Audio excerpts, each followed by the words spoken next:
Hi there, it's Stephanie with Project Vibrancy.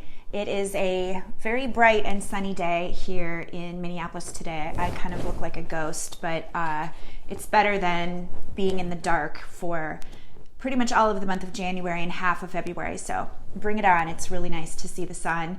Thanks for being here and watching this. I thought I'd come here today. I was sort of inspired by an email that I got from a potential client who we were having a conversation about Project Vibrancy meals, and she was saying, here's the problem, I'm not a cook.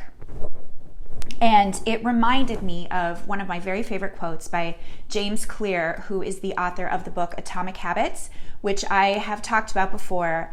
If you are at all interested in changing a habit, whether it's related to food, whether it's related to exercise, whether it's related to kind of tackling a life goal project that you keep putting off and not doing. I can't recommend this book enough. One, it's just super fun to read.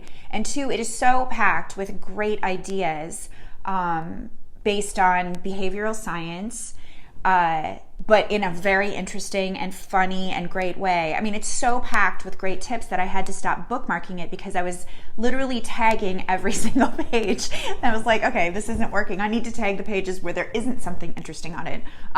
So I highly recommend that book. He's a great Instagram follow too, at James Clear, just like it sounds. But anyhow, one of my favorite quotes of his is this: "The most practical way to change who you are is to change what you do." And the examples that he gives are, if you start writing, then you think of yourself as a writer. So if you write 1 page a day, you're a writer. If you do 1 workout, you're an athlete. And the reason I thought of it in relation to this client was that the best way to start cooking and to start cooking on a regular basis is to think of yourself as a cook, to, cook 1 meal and say, I'm a cook, because you are. If you're doing it sometimes, then you are a cook. And having that identity is so powerful in our brains, and this is according to science, this is according to behavioral science, that having the identity of someone who does the thing that you want to do makes it much more likely that you'll do it. And so I've given this example in the past when I've talked about this book before, but I gave up eating gluten 10 years ago, and I, in a very short period of time, just thought of myself as gluten-free because it changed my health so dramatically. There was no reason for me to waste the energy and willpower of negotiating with myself about whether I was going to sometimes have gluten and then figure out if it was going to be today and then not again for a week, and then if it made me feel crummy, how long I would wait to have it again. And that takes way too much mind space, way too much energy, and it just wasn't worth it to me. I felt amazing, and so I just became gluten-free, and it's a non-negotiable, and I don't have to put any energy toward it at all. I actually honestly don't even think about it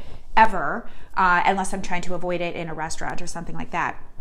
And so thinking of yourself as a cook, if you are someone who is really working on your health, trying to create a health transformation, if you follow me at all, you know that I believe 100% that the only way to do it is to cook.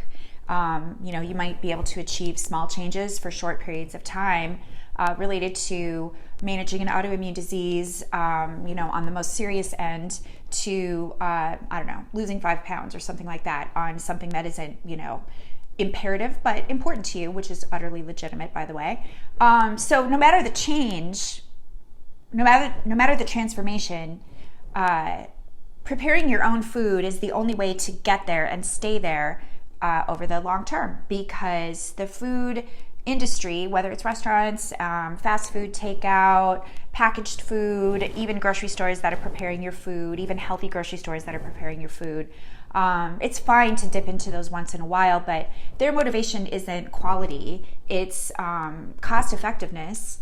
And it's really hard. It's very skinny margins in the food restaurant kind of world. And so, cooking with healthy fats like avocado oil and extra virgin olive oil are, basically not happening. Well, that makes a giant difference in inflammation and in overall weight loss efforts. cooking with grass-fed beef instead of conventional beef, an incredibly different, totally different fat profile. Cooking with organic vegetables versus conventional vegetables. All of these are small things that add up a lot and really get in the way of achieving your health transformation. And so the way to take control of it is to literally take control of it and buy the ingredients yourself and prepare them at home and really think, actually, I am a cook. And having that mindset will just, make it a lot easier. And then you start from that place where you're not negotiating with yourself every night. Is tonight the night that I get takeout? Is tonight the night that we're going out for dinner? I mean, certainly those things, fit into a healthy life. They fit into my life on a regular basis. But for the most part, if you are a cook and you are a person who prepares your own meals for you and your family at home, then you build your life around that reality and around that identity. And it really does make the change happen a lot more easily. And then where do you go to figure out how to do it? I mean, literally a million amazing resources out there. All of the Autoimmune Protocol community, there are incredible blogs and incredible resources. Ditto Paleo. I like both of those templates. AIP specifically for people who have autoimmune disease because it's more restrictive at the beginning because it's an elimination diet. But Paleo as a template is just so easy to find recipes under. Whole30 is Paleo. There's a million amazing Paleo recipes, and the great thing about them is that they start with very high quality ingredients, lots of vegetables, healthy fats, high quality proteins, nuts and seeds, high quality eggs. You just sort of outsource thinking about all of those things to all of those great resources. It's obviously what I spend my time thinking about. I have my meal plans, which are called Project Vibrancy meals, and that is for people who are really wanting to eat at home most nights of the week and are super crazy busy and they love great food and they just don't want to sit down and map out, recipes, shopping lists, plan for the week. Think about how the food isn't going to be boring. Think about how they're going to make things that are delicious. Like, I do all of that for you. It's basically like hiring me to be your personal assistant and almost your personal chef. And then a step below that is, a book like my new book, which is the 30-Minute Paleo Cookbook. Hard to see in the sun. But it's coming out March 17th. It's available for pre-order on Amazon. And it is, as it says, 30-minute meals. It doesn't say that on here on the cover, but it is. It's 30-minute meals, and the food is widely available, really easy to find. I build a ton of flavor into it, but they happen really quickly. And then this past week, I have also made available an ebook called Kick-Ass Condiments.